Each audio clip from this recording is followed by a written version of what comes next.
vous invite à ouvrir vos Bibles dans l'évangile de Matthieu, au chapitre 4, et on commencera la lecture à partir du verset 1. Matthieu 4, verset 1.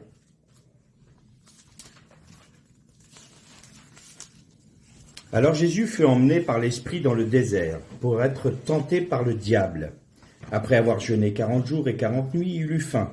Le tentateur, s'étant approché de lui, dit : « Si tu es fils de Dieu, ordonne que ces pierres deviennent des pains. » Jésus répondit : « Il est écrit, l'homme ne vivra pas de pain seulement, mais de toute parole qui sort de la bouche de Dieu. » Le diable le transporta dans la ville sainte, le plaça sur le haut du temple, et lui dit : « Si tu es fils de Dieu, jette-toi en bas, car il est écrit, il donnera des ordres à ses anges à ton sujet, et ils te porteront sur les mains, de peur que ton pied ne heurte une pierre. » Jésus lui dit : « Il est aussi écrit, tu ne tenteras point le Seigneur ton Dieu. » Le diable le transporta encore sur une montagne très élevée, lui montra tous les royaumes du monde et leur gloire, et lui dit : « Je te donnerai toutes ces choses si tu te prosternes et m'adores. » Jésus lui dit : « Retire-toi, Satan, car il est écrit, tu adoreras le Seigneur ton Dieu et tu le serviras lui seul. » Alors le diable le laissa, et voici, des anges vinrent auprès de Jésus et le servaient.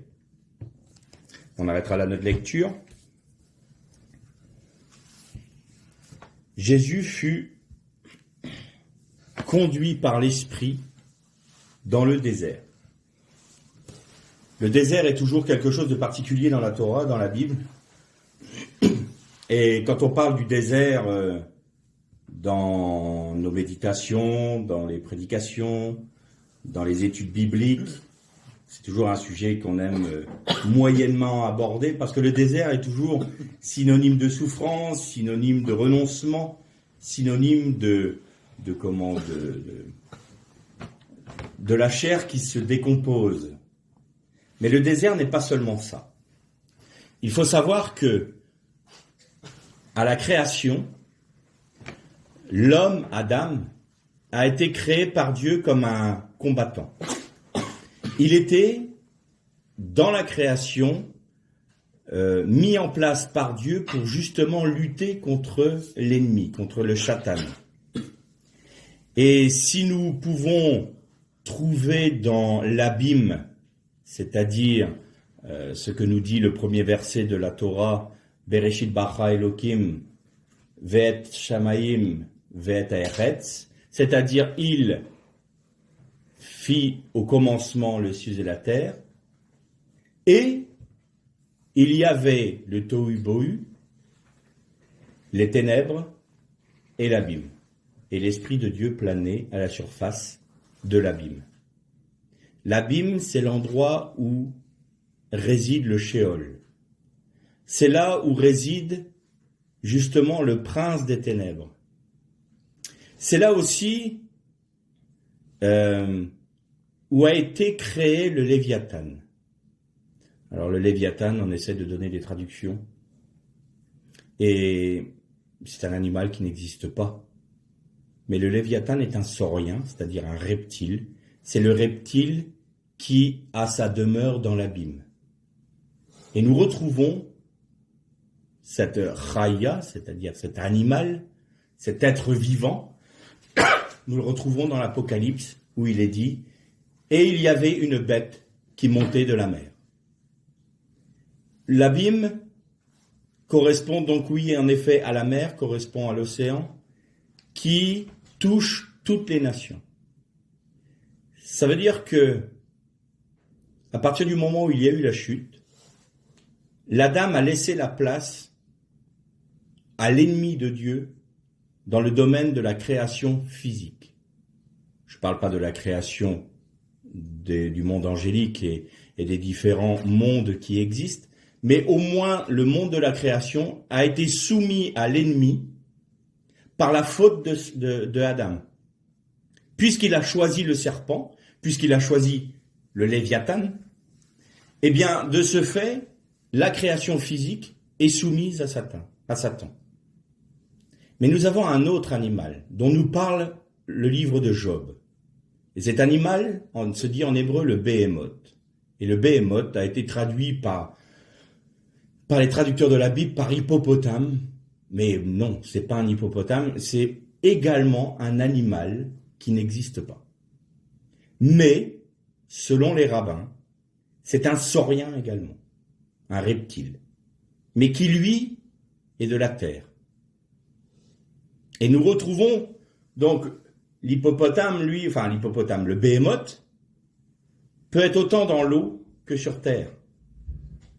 On pourrait dire que le béhémoth, étant l'allié du Léviathan, sort de l'abîme pour conquérir la terre. Mais sa résidence, c'est la terre. Et nous trouvons également cette bête dans le livre de l'Apocalypse, c'est la bête qui monte de la terre. Le béhémoth, c'est c'est l'animal, la chaya, qui va être, qui va avoir autorité sur justement cette terre qui a été maudite. Cette terre qui a été donnée comme nourriture aux serpents. Et le lieu de résidence particulier du béhémoth, ou le lieu de résidence particulier sur la terre de Satan, c'est le désert. C'est dans le désert que nous rentrons en contact avec Satan et avec les puissances sataniques. Et là, Jésus est poussé par l'Esprit pour aller à la rencontre de Satan. Alors la traduction nous dit « pour y être tenté ». Mais il y a un autre aspect à cet événement qui s'est passé lorsque Jésus est rentré dans le désert. C'est-à-dire que Jésus est venu envahir le domaine satanique. Il est venu prendre position là où réside Satan. Il est venu à la confrontation directe. Le royaume de Dieu est venu reprendre autorité dans le domaine qui a été dévolu par la chute à Satan. Et donc Satan va essayer de reproduire exactement ce qu'il a fait avec la femme à l'origine. Vous notez que l'apôtre Paul nous dit que Jésus fut tenté en tout point comme nous. Et quand vous lisez ce passage-là, vous voyez que Jésus a été tenté sur 3 points. On va développer ça après un autre aspect que je vais développer tout de suite. Le désert étant le lieu où réside Satan. Alors on pourrait se dire, bah oui, mais aujourd'hui, c'est quoi le désert? Le désert, c'est le monde. Nous sommes dans le désert. Le monde entier est aujourd'hui sous l'influence diabolique, sous l'influence de Satan, sous l'influence des démons. Et les hommes évoluent dans ce désert-là. Le mot désert se dit en hébreu midbar. Midbar, c'est pas un désert vide. C'est pas un désert fait que simplement de roches. Le midbar est le désert dans lequel on faisait paître les brebis et les chèvres. C'est un lieu où il est possible d'élever du petit bétail. À l'inverse des champs d'agriculture, c'est un lieu où il y a quelques touffes de végétation par-ci, par-là, mais qui permet au berger de faire paître son troupeau. Le désert complètement vide se dit différemment en hébreu. On a différents termes, notamment on a le terme shomem, qui est un désert aride, vide, de toute végétation et de toute vie, et natouche. Ces 2 termes-là nous parlent d'un désert, j'ai envie de dire un désert désertique. Mais le midbar, c'est un endroit très particulier. Et le midbar, on le trouve en Israël. Vous avez une chaîne de montagnes qui va du nord au sud d'Israël, dans le centre même du pays. Et cette chaîne-là, le point le culminant de cette chaîne de montagnes-là, c'est le mont des Oliviers. Et donc vous avez le versant occidental, qui lui est arrosé par les nuages venant de la Méditerranée. Ces nuages-là, étant arrêtés par cette chaîne de montagnes, déversent toute leur eau sur ce versant-là, et c'est le versant où résident les agriculteurs et ceux qui vont cultiver le sol. Une fois qu'ils se sont déchargés de la majorité de leur eau, les nuages poursuivent au-delà de cette chaîne montagneuse et nous arrivons dans le désert de Juda. Le désert de Juda est un petit peu arrosé, à nouveau, par ces nuages-là, parce qu'ils sont arrêtés par les montagnes de Moab. Et en étant arrêtés par les montagnes de Moab, ils se rechargent en eau et déversent un peu leur eau, et aussi sur le versant occidental des montagnes de Moab. Et donc, dans ce 50 kilomètres à peu près entre les deux chaînes montagneuses, vous avez ce désert de Juda où il pleut un petit peu, ce qui permet à quelques touffes de végétation d'apparaître. Ce désert a une particularité, c'est notre frère Jean-Marc Taubois qui en parlait, parce qu'il a visité toute cette région-là. C'est un désert qui est formé de plein de collines et de gorges entre les collines. C'est tout un dédale de gorges entre des collines. Et il est très facile de s'y perdre parce que c'est un des déserts les plus dangereux au monde.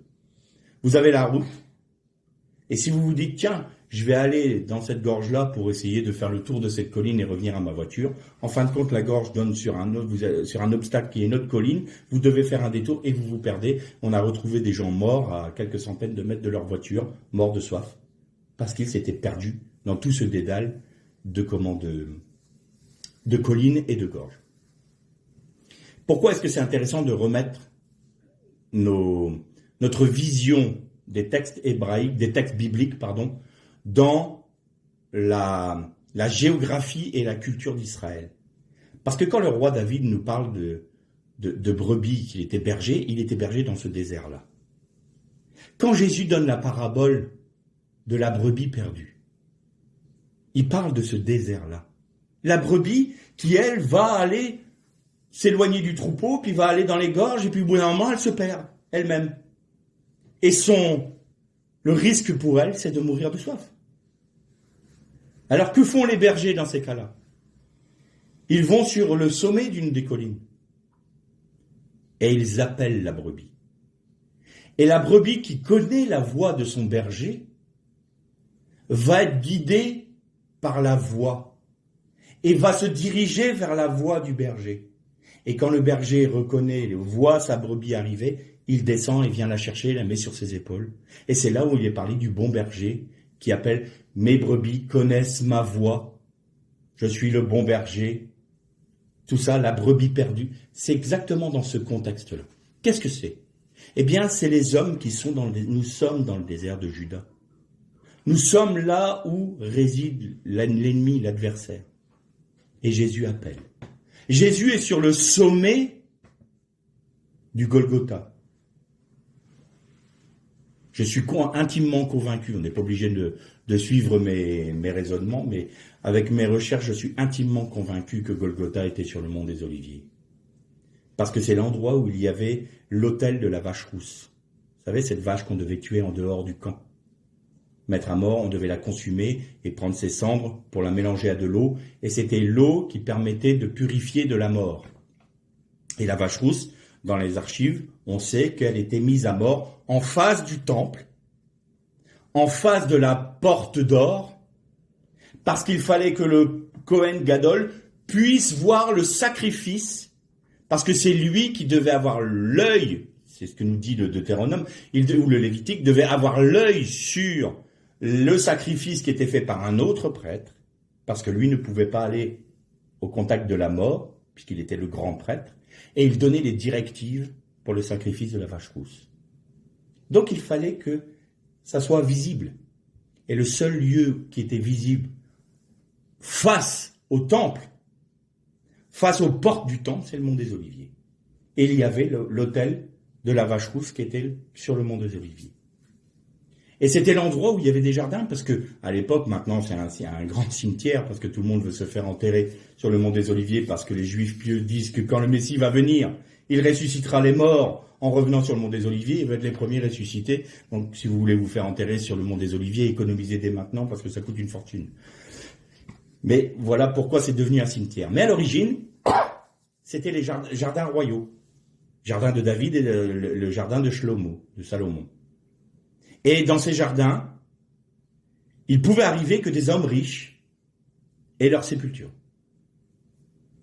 Et la Bible nous parle d'un jardin où il y avait un tombeau, où Jésus fut mis, puisque c'était un tombeau qui était neuf.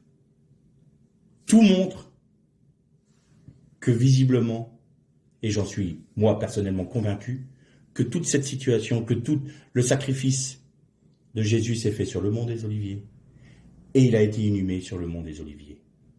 Parce que le mont des Oliviers est très particulier.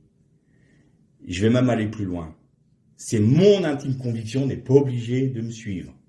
Mais j'ai l'intime conviction que le mont des Oliviers était le jardin d'Éden. Était l'emplacement du Gan Éden. Bon, ça, c'est ma position personnelle. Là, je vous demande pas de me suivre sur ce plan-là. Quoi qu'il en soit, Jésus étant mis à mort sur une colline, il est le bon berger qui appelle toutes les brebis dans le monde. Et celles qui reconnaissent sa voix viennent à lui. Et disent, c'est le bon berger, je vais le suivre. Il faut que le Fils de l'homme soit élevé pour attirer les hommes à lui. Eh bien, on en est là. C'est le berger qui appelle la brebis du haut de la colline pour lui dire, viens, viens, tu auras de l'eau. Venez à moi, vous qui avez soif, dit Jésus. Donc c'est le premier aspect du désert. On dit, oh, j'ai pas envie d'aller dans le désert, j'ai peur, le désert me fait peur. Mais on vit dans le désert. On y est depuis notre enfance, on est né dans le désert. Dans un désert aride spirituellement, dans un désert où il n'y a que quelques touffes d'herbe et où les hommes essayent de brouter tant bien que mal en se disant, mais où est le bonheur, quelle est la joie, quel est le sens de ma vie? On ne sait pas, il y a des guerres, on voit bien que l'ennemi dirige toutes choses. On est dans ce désert-là. On y est. Et Jésus va dans le désert pour y être tenté. Et là, je reviens à la pensée que je disais, Satan est venu pour reproduire ce qu'il a fait avec la femme. D'abord, il l'a tenté sur des besoins légitimes. Jésus jeûna 40 jours et 40 nuits, il eut faim. Personnellement, je me vois très mal tenir 40 jours et 40 nuits sans manger. Bon, je ne suis pas quelqu'un qui est capable d'avoir cette capacité-là. Mais il est légitime qu'au bout de 40 jours et 40 nuits, Jésus ait faim. Il pourrait être légitime qu'il demande à son père, « Je suis dans le désert, père. Fais de ces pierres du pain, pour que je puisse me substanter. » Et Satan dit, mais il est dit dans la parole. Dieu a-t-il réellement dit? Mais pas du tout, vous voyez, il utilise toujours la parole de Dieu. Et la femme a été attirée par quoi? Par un fruit. C'est le corps, d'abord. Elle regarda l'arbre, et ses yeux ont eu la convoitise de consommer le fruit. Elle regarda et elle vit qu'il était bon à manger. Elle vit qu'il était bon à manger. C'est-à-dire que ses yeux n'ont plus été, comme je le disais dans une autre méditation, c'est pas son œil intérieur qui a été ouvert pour éclairer ses yeux de chair, non, c'est ses yeux de chair qui ont convoité quelque chose. Je veux satisfaire ma chair. Je vois que c'est bon, c'est dans mon intérêt. Je vais en tirer un bénéfice personnel. Alors je vais manger de ce fruit. Et Satan essaie de reproduire ça avec Jésus. Tu as faim, hein, c'est logique. Puis vous savez, 40 jours, 40 nuits, c'est pas un hasard. 40 dans la Bible, c'est toujours un moment d'achèvement, mais c'est aussi un moment d'achèvement d'épreuve. Il a plu 40 jours pour le déluge. Le peuple d'Israël erra 40 ans dans le désert, après avoir murmuré et après avoir eu l'épisode des espions qui ont été dénigrés le pays de la promesse. Ils ont erré pendant 40 jours. C'est un cycle. 40 est un cycle.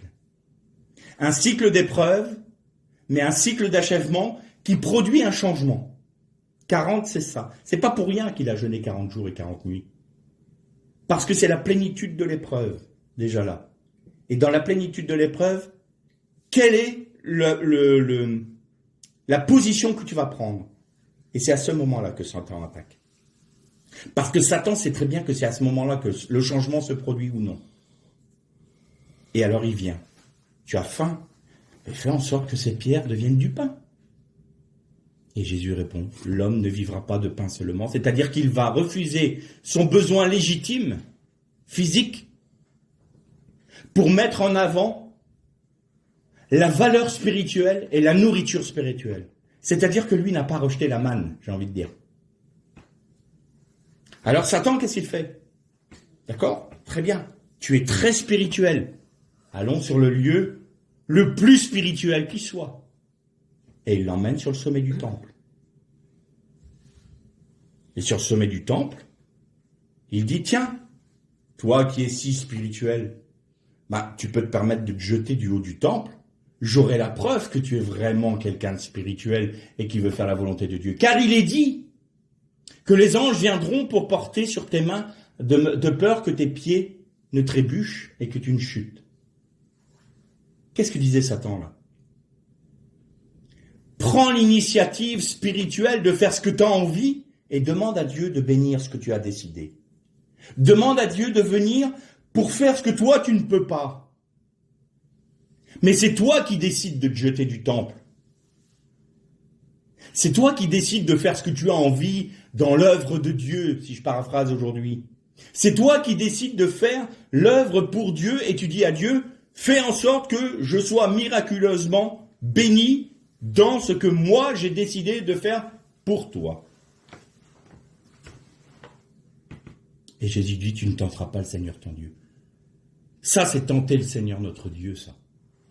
De vouloir faire notre propre volonté dans l'œuvre de Dieu, c'est tenter Dieu. C'est pour ça qu'il n'y a pas de bénédiction quand c'est comme ça. C'est pour ça que l'Église est indigente et pauvre aujourd'hui. Parce que la majorité des œuvres qui se font, c'est des œuvres humaines où on demande à Dieu de faire le miracle que nous avons décidé de voir. On se jette du temple et on dit, Seigneur, bénis. Nous tentons Dieu. Alors, Satan maintenant, il va essayer de l'atteindre sur un point particulier. Il sait qu'il est le Messie. Il sait qu'il est celui qui va être glorifié par Dieu. Donc il l'amène sur une des plus grandes montagnes et lui montre tous les royaumes du monde. Et lui dit, je te donne tout ça parce que ça m'a été donné. Je suis le maître du désert du monde. Ton père m'a donné autorité, Dieu m'a donné autorité sur cette terre. Pour un laps de temps, mais j'ai autorité. Eh bien, je suis prêt à te donner tout cela, mais tu fais une chose, et c'est la seule chose que Satan veut avoir. Il n'a pas besoin des richesses. Il n'a pas besoin de gérer le monde. Ça, ce que Satan veut, c'est être adoré à la place de Dieu. Donc je te donne ce que Dieu veut te donner. Je veux accomplir la promesse de Dieu pour toi, mais je te fais un immense cadeau. Je t'évite la croix. Alors si tu m'adores, si tu te prosternes et m'adores, je te donne ce que Dieu a promis. Tu seras le Messie du monde. Tu vas y être. Et Jésus lui dit, arrière de moi, Satan. Arrière de moi, Satan. Et des traductions disent que Satan se retira et attendit un moment plus favorable. Et le moment plus favorable, c'est quand Jésus était sur la croix, où Satan tout d'un coup a réalisé que c'était sa chute, que c'était sa défaite, que c'était la fin de son royaume. Et il a dit, à travers des prêtres qui étaient animés par Satan, puisque Jésus les appelait les races de vipères, Béhémoth, Léviathan, vous êtes une race de vipères et vous avez pour père le diable. Descends de ta croix.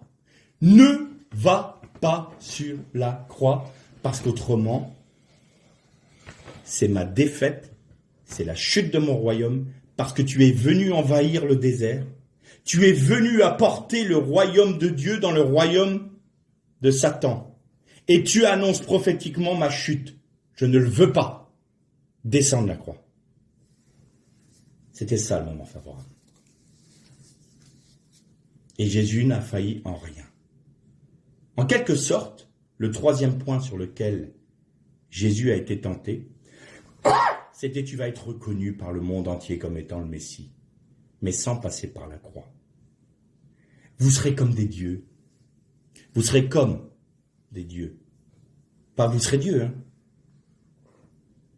Satan va utiliser 99% de vérité pour 1% de mensonge. 1% de mensonge, ça suffit à nous faire manquer le but. Manquer le but, c'est exactement le terme qui veut dire péché. C'est manquer la cible, péché. Donc 99% de vérité pour 1%. Hein, si vous connaissez un peu la balistique, vous déviez d'1 degré, ça ne mange pas de pain sur 10 cm, mais sur 3 km, vous envoyez l'obus sur vos troupes plutôt que sur l'ennemi. Donc, vous manquez la cible. Vous manquez le but. Le désert est pour nous quelque chose de particulier. Parce que dans le désert, on crève de soif. Et dans le désert, la chose la plus précieuse, c'est pas l'or, c'est pas l'argent, c'est même pas le vêtement. C'est pas les biens qu'on peut amasser, c'est l'eau. L'eau. L'eau vaut une fortune dans le désert. Parce que avec l'eau ou sans l'eau, c'est les différences entre la vie et la mort. Et quand on retrouve des personnes qui ont erré dans le désert, on voit d'abord qu'ils jettent au fur et à mesure ce qu'ils trouvent le moins important pour eux. Alors on a trouvé même des sacs d'or, on a trouvé des vêtements. Et la personne qui meurt de soif, au bout d'un moment, enlève même ses vêtements. Jusque-là, c'est de l'eau dont elle a besoin. Le reste, elle est dépouillée de tout. Dans le désert, est-ce qu'il y a de l'eau? Le peuple d'Israël, quand il est sorti d'Égypte, vous notez qu'il a d'abord traversé la mer. Il est allé envahir le terrain du Léviathan.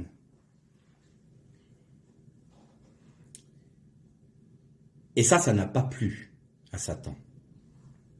Alors il a mandaté l'homme qui le servait, Pharaon. Et Pharaon a poursuivi Israël dans l'abîme. Mais c'est lui qui a été emprisonné dans l'abîme, et non pas le peuple d'Israël. Mais ensuite, Israël devait être confronté à Béhémoth. Il devait être confronté à la bête qui monte de la terre. Et la bête qui monte de la terre, c'est la convoitise humaine. La bête qui monte de la terre, c'est ce que l'homme veut pour s'accomplir lui-même. Il s'allie au Léviathan pour s'accomplir lui-même. Faisons-nous un nom, disaient les hommes du temps de Nimrod, du temps de Babel. Faisons-nous un nom. Nous rejetons Dieu. Ça, Béhémoth, c'est l'homme qui s'unit aux forces du mal. Ça donne les Néphilim, les déchus. Et les Néphilim étaient déjà à cette époque-là sur la terre. Et après que les filles des hommes eurent été avec les fils de Dieu, avec les Néphilim. Alors là, il y a eu un envahissement dans le monde humain des forces des ténèbres. Et ça, c'est symbolisé par le Béhémoth. Et donc, ils arrivent dans le désert et ils commencent à se dire « Ah, tu nous as amenés là pour qu'on meure. Nous, on s'attendait à quelque chose de magnifique. On s'attendait à avoir des pétales de rose sur notre chemin, avec un nuage qui venait toujours nous couvrir pour pas qu'on soit frappé par le soleil. Il fallait que les ruisseaux d'eau nous suivent, il fallait tout cela. Mais alors, on est confronté à quoi? À la rudesse du désert? À quelques touffes pour nos chèvres? Et quand on va dans l'eau, chercher de l'eau, on arrive à Mara, et l'eau est amère. L'eau est amère. L'eau du désert est amère. Si on essaye de s'abreuver hors de Dieu, dans ce désert qu'est le monde humain, qu'est notre monde aujourd'hui, ce sont des eaux amères qui nous donnent soif. L'amertume de l'eau, c'est l'eau salée. Plus vous buvez d'eau salée, plus vous avez soif. Le sel donne soif. Ça ne vous désaltère pas. Elle est amère, cette eau. Et vous allez noter une chose intéressante dans le texte. Qu'est-ce que fait le peuple? Bien sûr, il murmure. Ah, les murmures du désert. Qu'est-ce qu'on entend? Les murmures dans le désert. On n'a pas de viande. Au moins en Égypte, on avait de la viande. On pouvait manger de la viande. On n'a même pas d'eau. Tu nous amènes là pour mourir. Tu nous as sauvés, Seigneur. Pourquoi? Pour être dans l'épreuve. Quel intérêt on y gagne, nous, à être sauvés, si c'est pour souffrir? On n'aime pas la souffrance. Et pourtant, l'homme, il est quand même oublieux. Avant que Jésus te sauve, tu souffrais peut-être pas. Tu étais emprisonné par tes passions, par tes désirs. Tu souffrais parce que tu étais mis au même titre que tous les hommes. Regardez, ceux qui vivent sans Dieu. Mais ils respirent la joie, non? Il paraît qu'on est le peuple le plus râleur et le peuple le plus déprimé qui soit, nous les Français. C'est le peuple qui a le plus rejeté, un des peuples qui a le plus rejeté Dieu. Il devrait être ébahi et béat de bonheur et de joie et de félicité, ce peuple. Oui, mais si je deviens chrétien, je vais souffrir, j'ai pas envie. Ah bah parce que t'es heureux aujourd'hui. Tiens donc. Bah alors arrête de râler. Arrête de récriminer. Arrête de pester contre les politiques. Arrête de pester contre les prix. Arrête de pester parce que tu n'arrives pas à avoir ce que t'as envie. T'es heureux. Tais-toi. Juste tais-toi.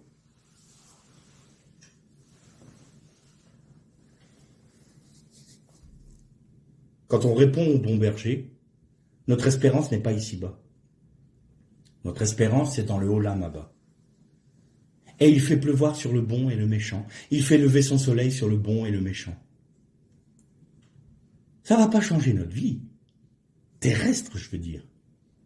Mais à travers l'épreuve, à travers le désert, on va apprendre.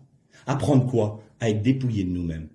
À être dépouillé de ce qu'on met en avant toujours. Moi, Seigneur, moi, je veux, moi, d'abord, moi, j'ai envie, moi, ceci, moi, cela.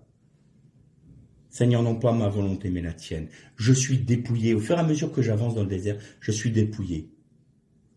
Et alors, le Seigneur te dit, si tu arrives à une source d'eau de ce monde, elle va être amère pour toi.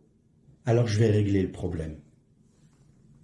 Et il dit à Moïse, jette un bois. C'est pas dit lequel. Jette un bois. Le bois. Ahetz en hébreu. Ahetz, ça veut dire un arbre, mais ça veut dire aussi une potence. L'arbre de la vie, c'est le Etz HaChaim. C'est le bois maudit qui donne la vie. Jette un bois, le bois dans la mare, dans l'eau de Mara. Mara, ça veut dire amer. Mara, c'est l'eau également, d'où est dérivée Myriam, d'ailleurs. Il y aurait des choses à dire sur Myriam. La matrice qui était fermée, les eaux d'en haut, les eaux d'en bas, Myriam. Tant que Myriam était vivante, la sœur de Moshe, ils avaient de l'eau. Elle apportait de l'eau. Elle portait en son sein la source d'eau vive. Eh oui. Et tu jettes un bois dans les eaux de Mara et elles deviennent potables. C'est Christ et le sacrifice de Jésus, la croix de Jésus qui rend potable les eaux amères. Et un jour, le mont des Oliviers va se fendre en deux. Et un fleuve d'eau vive va sortir de Jérusalem pour venir arroser à l'Occident la mer Méditerranée et à l'Orient la mer de sel, la mer morte que l'on appelle, et elle deviendra bonne et poissonneuse, nous dit le prophète. La vie entière reviendra dans ces eaux qui sont mortes et aucune vie passera. Et cette eau viendra de Jérusalem.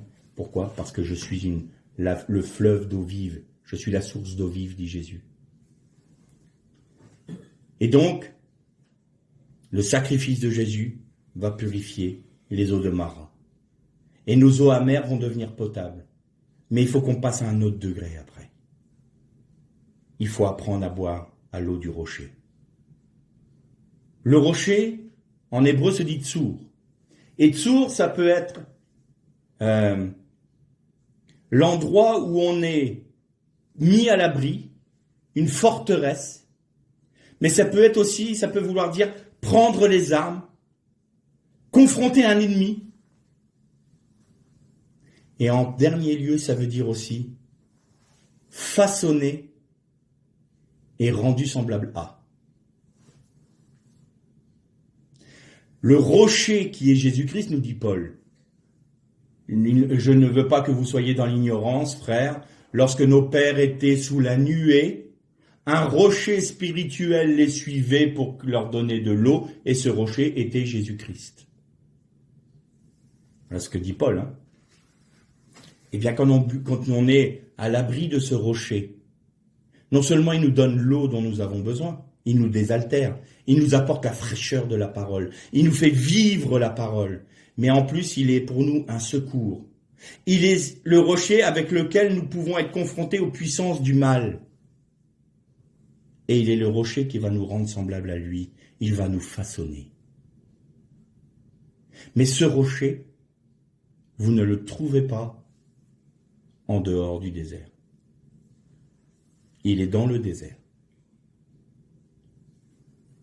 Et donc dans notre midbar, qui vient du verbe hébraïque davar, qui veut dire parler, vous allez être accompagné par ce rocher, qui est votre forteresse, qui est votre appui, qui est le rocher qui va vous armer contre votre ennemi, qui est le rocher qui va façonner.